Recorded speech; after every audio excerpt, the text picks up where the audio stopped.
So today I get to build a keyboard for you guys. Let's see how this goes. The new MV7 full tower PC case from Fantex creates the perfect picture frame to show off your system. Insane airflow and direct GPU cooling creates the best possible environment for modern high-power GPUs, while the internal and external cable management systems make building and maintaining your system extremely user-friendly. The integrated DRGB lighting is controlled by an included dual-channel DRGB controller with all new effects, allowing you to make your system uniquely yours. To see the full spec list and options, follow the link in the description below. So a lot of you know from my Instagram adventures, I think like a year ago, basically during lockdown, I got into building a keyboard because I was bored enough to wait for it to get delivered, and I finally built one. So this is it, the GMMK Pro with dragon fruit switches. And I figured I should get one for the office because I keep using a default out-of-box keyboard when I know I could make one that I would like a little bit more. So I picked this keyboard because NZXT actually sent us a few of these, and we didn't really get to talk about them a lot because they sent us pre-builts with their switches in it. So this is their NZXT's Function Mini TKL, and this is a bare bones variant. And what that means is there's going to be no switches on this. You get to build it yourself to your preferences. So this is what you get with out of the box, apart from the cables to get it to run, but no switches, no keycaps. That's on you. And what made this one interesting to me is A, it's hot swappable, and B, it's also RGB. So you get two perks that you would normally get in, say, like a Corsair K70 or a Razer keyboard, something like that, but you get to personalize it more to something that you would enjoy more than just, you know, the standard switches available. Also, these are 5-pin hot swappable, which means if you have 5-pin switches, like I think most of them are going to these days, you don't have to cut 2 stems to fit them into a 3-pin hot swappable. It'll accept 3-pin and 5-pin, no problem. So a lot of you are also probably wondering, what switches am I gonna use and what keycaps I'm gonna use? Well, let me show you. I bought these from the Key Company, and they are called OG Marble Sodas. And these are, I believe, a 55-gram linear switch. So linear means it's gonna be like smooth, no bump at the end. That will make it a tactile, like the dragon fruit switches. We'll get into it a little bit later. But as you can see, it's 5-pin, and it should plug into the board. Take a look at the orientation of where the pins are going and compared to the board. So you might have to rotate your switch according to that. But when ordering switches for your board or bare bones board, it's also important to check how many you're gonna order. So in this case, this board was, I believe, 88 or 87. Be careful, some websites will only let you order like 1 set at a time or 2. In this case, they only let me order 2 at a time.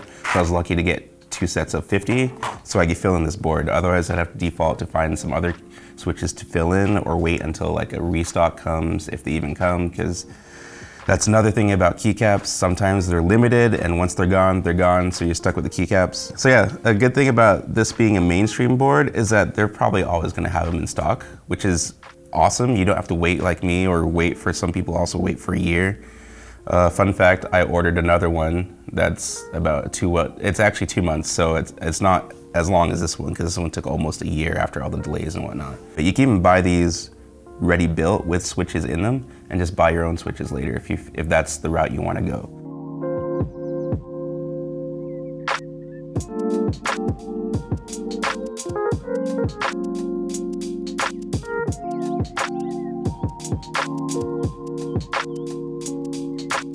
All right, so one more thing that I should note, if you are getting an RGB like PCB, you should probably make sure your switches are gonna be translucent or clear, because if you get like solid switches, you're not gonna see the RGB, or it's gonna be really mute.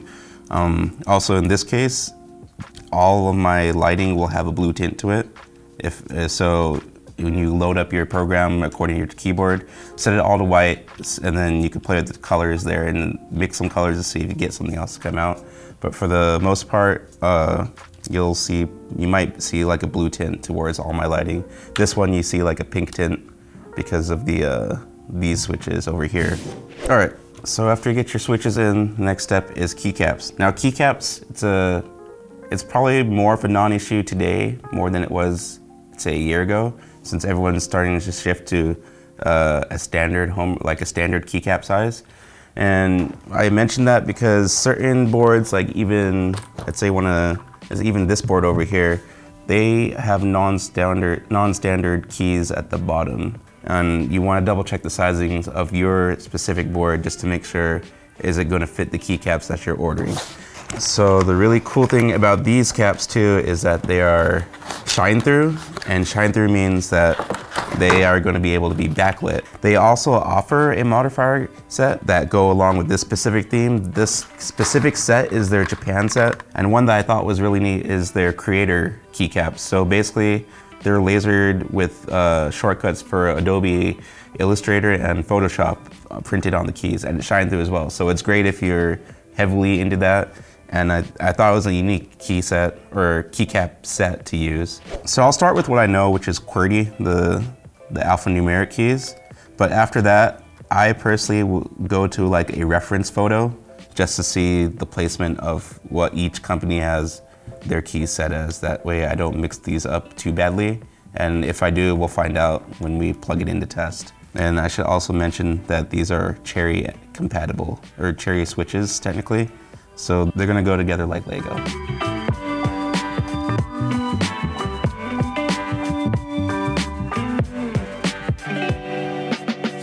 Be Quiet is proud to announce their all-new white Lightwings high-performance ARGB fans, available in 120 and 140 millimeter sizes.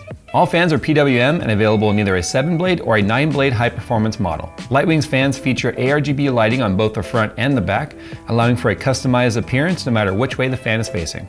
Available in either a single fan or a triple pack with a fan hub included, the new white Lightwings fans from Be Quiet are an obvious choice for PC enthusiasts who demand performance and silent operation. To see the full list of specs and availability, follow the link in the description below. All right, so here's the board put together. I used the modifier keys, so this isn't going to be in the standard keycap set that came. The function keys over here, the keycaps were kind of meant for a standard keyboard, so the profile is kind of set up. You'll notice it on this key specifically, that this is set up for more of an edge key, or the top key, and it sits slightly higher than, say, the arrow keys over here. So once you get your board set up, you want to test it by plugging it into the computer. Most keyboards are going to come with a USB cable, but you can flare up your options by going something a little bit more custom, like a coiled cable or aviator cable, as some companies call them. This is also from CableMod, but figured this blue would go with the translucent blue switches and would kind of accent the whole build even better versus plain black. Another thing you should mention is double check what port your keyboard does come with, because I just realized this is mini USB, not USB-C. So we do have to use the normal cable for now. So this is it plugged in. I'm pretty sure the default color on the board is white because, like I said, it's tinted because of the switches that I'm using. But let's just go through now. I have Notepad opened up, and what I will go through is double check that each of my keys are responding. And then after that, you'd open up the corresponding software. In this case, I would have to use NZXT Cam. And then you could also double check if your function keys are gonna work and your other macros, if you have macro setup. If it's RGB, it more than likely has a reaction mode, so that when you type, the board will react. And that's another way you could check your keys, because if you even go through like your function keys, it should still make a pulse or reaction. So overall, I like the way it turned out. We had to use a different cable. It wasn't blue, but it's coiled, so you still get the effect of, hey, it's a little bit more custom or personal, rather than using the OEM thing. I think the whole thing about keyboards is really just building something to your specific specifications.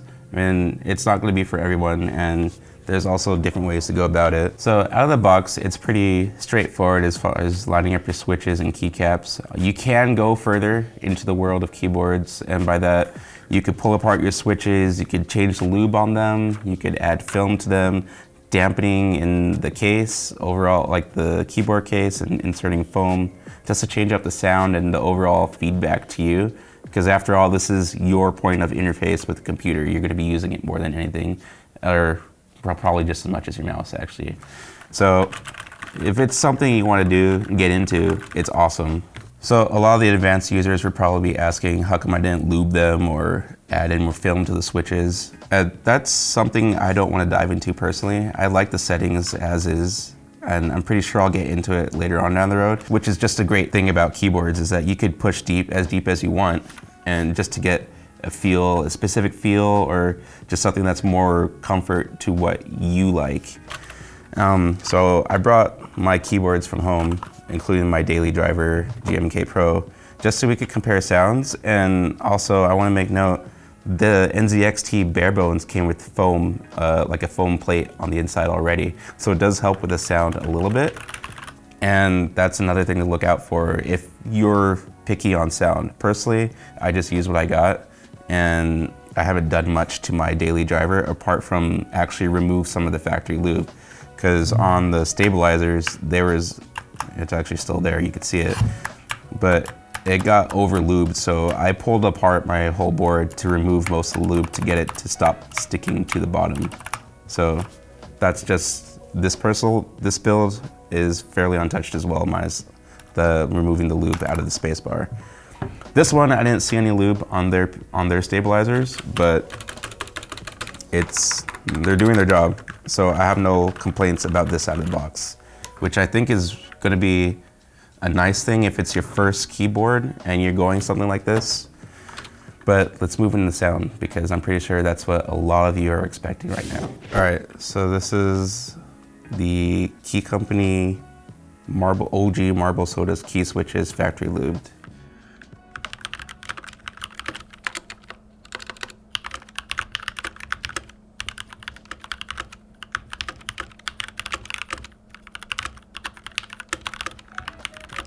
So this is Key Company Dragon Fruit switches, factory lubed.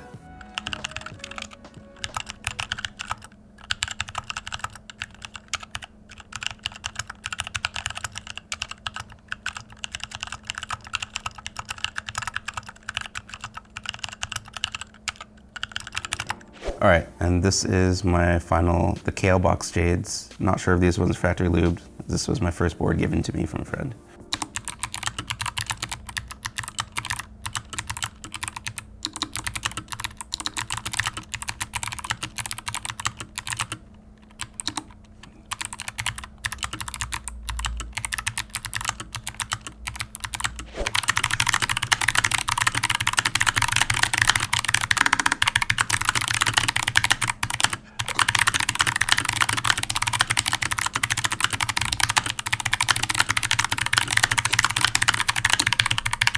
Well, that's the end of the video. I hope you enjoyed it. Let me know what you think. And if you want to see another keyboard video in the future, perhaps let Jay know, because I enjoyed this and I hope you guys did too. And I hope Phil did too, because he likes this keyboard more than I do. And fun fact, this was like the first keyboard given to me, and I got another keyboard specifically because I didn't like the switches and the size of this one. So that just goes to show, like, hey, you can make a keyboard for like any of your specifications. Especially because I almost always play music nonstop, and volume is somewhat important to me as well. So that's why I look for in keyboards. That's a main selling point for me. And also, I don't know, this is full aluminum, so you could take out someone if you're at a LAN party. Just saying. Anyways, comment down below, let me know what you think, and we'll see you in the next video.